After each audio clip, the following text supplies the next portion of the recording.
Kepala Pasukan Perlindungan Radiasi Kimia dan Biologi Rusia Igor Kirillov mengatakan Amerika Serikat telah menguji obat-obatan yang belum disetujui di Amerika Serikat dan Kanada pada prajurit Ukraina.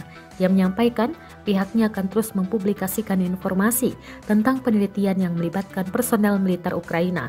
Kirillov menjelaskan menurut data yang dipublikasikan di media Bulgaria, sekitar 20 tentara Ukraina tewas dan 200 lainnya dirawat di rumah sakit selama eksperimen di laboratorium Kharkov saja. Kirillov mengatakan bahwa pendekatan yang tidak dapat diterima seperti itu dengan persetujuan diam-diam dari pemerintah Amerika Serikat merupakan bisnis biasa bagi perusahaan farmasi besar. Kirillov mencatat bahwa bahan yang mereka terima digunakan untuk kepentingan perusahaan farmasi yang berafiliasi dengan Pentagon, Gilead yang menguji obatnya di negara-negara yang mencakup Ukraina dan Georgia.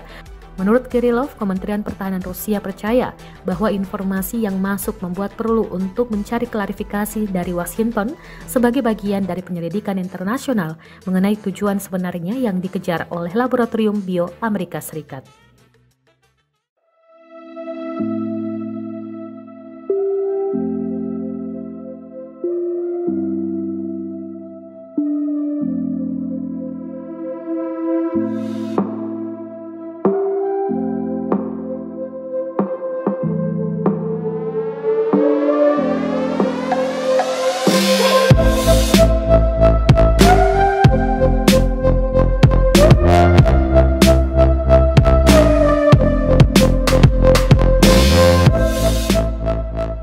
Terima kasih sudah nonton.